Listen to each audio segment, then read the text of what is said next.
اس کی کلائی تھام کر آہستگی سے سہلاتے زرار نے گاڑی میں پڑی پانی کی بوتل تھمائی۔ پانی پیو، آئی ایم سوری، دوبارہ ایسے نہیں ہوگا، وہ اپنے ازلی نرم فکر لیے لہجے میں بولا۔ اس کے چہرے کو دیکھتے انجر نے کانپتے ہاتھوں سے بوتل تھام کر منہ سے لگائی۔ چند گھونٹ پی کر اس نے بوتل واپس زرار کو تھمائی جو ہنوز اس کی کلائی سہلا رہا تھا۔ انجر جس کی کلائی ایک غیر مرد کے لمس سے جھلس رہی تھی، زرار کا محبت بھرا لمس اس کے لیے سکون کا باعث بنا اور وہ تھوڑا پرسکون ہوئی۔ دوسرے ہاتھ سے بوتل اس کی جگہ واپس رکھتے زرار نے بولتے ہوئے انجر کی کلائی چھوڑی۔ سب ٹھیک ہے، گھر تھوڑا دور ہے، تب تک تم آنکھیں بند کر کے بیٹھ جاؤ، اچھا فیل کرو گی۔ چہرے پر آئی بالوں کی لٹ کو کان کے پیچھے ڈستے وہ سیدھا ہوتا گاڑی روڈ پر ڈال گیا۔ اس کی بات پر ہولے سے سر ہلاتے انجر سیٹ کی پشت سے سر ٹکائے آنکھیں موند گئی، مگر آنکھیں بند کرتے ہی وہی منظر دیکھتے اس نے اپنا ٹھنڈا پڑتا نرم اور نازک ہاتھ گیئر پر رکھے زرار کے مضبوط ہاتھ پر رکھ دیا۔ یہ 2 دن بعد کی بات تھی۔ کچن میں لگی گھڑی اس وقت شام کے 6 بجا رہی تھی۔ وائٹ اور براؤن امریکن سٹائل بنے کچن کے بیچوں بیچ کھڑی وہ بے دلی سے چولہے پر کھولتے پانی کے برتن کو دیکھ رہی تھی جس میں اس نے چاول ڈالنے تھے۔ جینس پر سفید شرٹ پہنے، بالوں کی ڈھیلی پونی بنائے انجر کا چہرہ مرجھایا ہوا تھا۔ وہ اپنے اور زرار کے لیے دوپہر کو صالحہ تائی سے پوچھ کر بنائی کڑی کے ساتھ کھانے کو چاول ابال رہی تھی۔ ایئرپورٹ سے واپسی پر گاڑی میں ہوئی گفتگو کے علاوہ ان دونوں میں کوئی بات نہ ہوئی تھی۔ زرار اسے باہر سے ہی گھر اتار کر واپس کلینک چلا گیا تھا۔ پچھلے 2 روز سے وہ مسلسل 18 گھنٹوں کی شفٹ پر تھا۔ انجر کو سمجھنا یہ کہ کیا زرار کی یہی روٹین ہے یا اس کے آنے کی وجہ سے اس نے اپنے آپ کو کلینک میں اتنا مصروف کر لیا ہے۔ گھر آتے وہ ہلکا پھلکا کھا کر فوراً سو جاتا، پھر وہ کب اٹھتا اور کس وقت واپس کلینک کے لیے نکل جاتا یہ ان 2 روز میں انجر کو معلوم نہ ہو سکا۔ ابلتے پانی میں چاول ڈال کر وہ فریج میں رکھا اسٹرابری کا پیکٹ نکال کر انہیں دھوتی کاؤنٹر پر پہلے سے نکال کر رکھے بلینڈر کے پاس رکھتی۔ بلینڈر میں پانی، برف، تھوڑی سی چینی اور آخر میں پتے اتار کر رکھی اسٹرابری ڈالتے انجر نے ڈھکن لگاتے بلینڈر آن کیا۔ ساتھ ہی پورے کچن میں بلینڈر مشین کا شور پھیل گیا۔ اپنے پشت پر کسی کی موجودگی کے احساس سے وہ تیزی سے بٹن دبا کر مشین بند کرتی مڑی تو زرار کو فریج کے سامنے کھڑے مختلف سامان نکال کر کاؤنٹر پر رکھتے پایا۔ یہ کب آئے؟ فریج کا دروازہ بند کرتے زرار کو دیکھ کر اس نے سوچا، شاید جب مشین آن تھی۔ زرار کے حلیے سے معلوم ہو رہا تھا کہ وہ گھر آ کر سیدھا کچن میں آیا ہے۔ اسکن پینٹ پر پرپل شرٹ پہنے وہ تھکاوٹ کا شکار لگا۔ چہرے پر موجود ہلکی داڑھی بھی کچھ بڑھ چکی تھی۔ کیا بنانے لگے ہیں؟ کھانا تیار ہے، میں نے کڑی بنائی ہے۔ انجر نے خود کو کف کھول کر پرپل ڈریس شرٹ کے بازو کوہنیوں تک فولڈ کرتے زرار سے بولتے پایا۔ میں کڑی نہیں کھاتا، وہ بے تاثر لہجے میں بولا۔ آپ نے کیا کھانا ہے، میں بنا دیتی ہوں۔ میں بنا دوں گی، انجر ہچکچا کر بولی۔ ضرورت نہیں، میں خود کر لوں گا، کم از کم اتنا تو کرنے دے، وہ ہاتھ دھوتے زرار سے منت آمیز لہجے میں بولی۔ کیا پتہ اسی بہانے اس ظالم دیوتا سے بات کرنے کا موقع مل جاتا۔ انجر کی بات پر وہ بغیر کچھ کہے سر ہلاتا بریک فاسٹ بار کے دائیں طرف رکھے براؤن سٹول پر بیٹھ گیا۔ موبائل دیکھتے چہرے پر چھائے سنجیدہ تاثرات اس کی خوبصورتی میں اضافے کا موجب بن رہے تھے۔ آملیٹ بنانے لگے تھے۔ کاؤنٹر پر پڑے تمام اجزاء کو دیکھتے اس نے اندازہ لگایا، جس کے جواب میں اس بار بھی بولنے کے بجائے خاموشی سے سر ہاں میں ہلاتے وہ اپنے موبائل پر مصروف ہو گیا۔ آملیٹ بنانے سے قبل اس نے اپنے اور زرار کے گلاس میں سمودی نکالی۔ زرار کا گلاس اس کے سامنے رکھتے اپنے میں سے تھوڑی سمودی پیتے اس نے کام کا آغاز کیا۔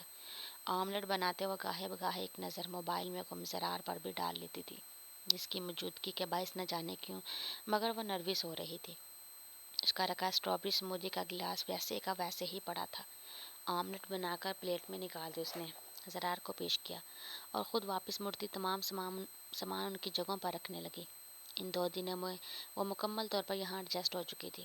مصالحہ جات رکھتے اسے معلوم ہوا کہ غلطی سے کالی مرچ ڈالنے پر کی بجائے وہ آملیٹ میں دھنیا پاؤڈر ڈال چکی ہے۔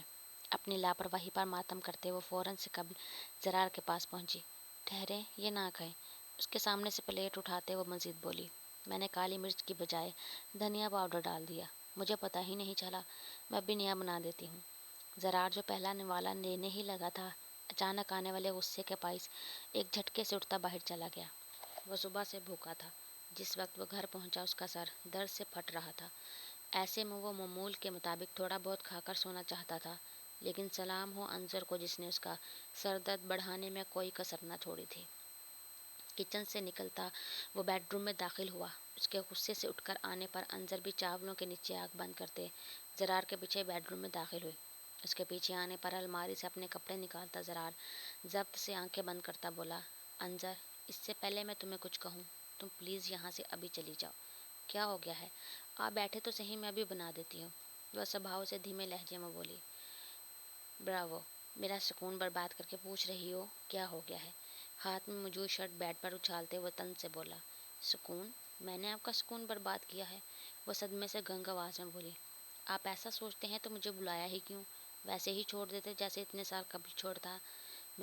میری کیا مجال کہ میں کچھ بولتی؟ ویسے بھی میں 2 مرتبہ گھر سے بھاگ چکی ہوں، شاید دادا جان ٹھیک ہوں۔ واقعی میں میرا کہتے ہوئے اس کا لہجہ بھیگ گیا۔ یہ سب دادا جان کے کہے الفاظ کا اندر ہی اندر اس کو ڈستا زہر تھا جو اب نکل رہا تھا۔ چپ، آگے ایک لفظ اور مت کہنا۔ تم نے میری نرمی کا بہت ناجائز فائدہ اٹھا لیا ہے۔ میں منصور چچا نہیں ہوں اور نہ ہی میں تمہیں ہدی چچی بننے دوں گا۔ آئندہ سوچ کر بولنا۔ دانت پیس کر کہتے وہ ٹھاک کی آواز کے ساتھ دروازہ بند کرتا باتھ روم میں بند ہو گیا۔ یہ جانے بغیر کہ اس کی کہی بات نے انظر کا کتنی بری طرح دل دکھایا ہے۔ پیچھے بے جان کھڑی انظر منہ پر ہاتھ رکھے سسکیوں کا گلا گھونٹتے کمرے سے باہر نکل گئی۔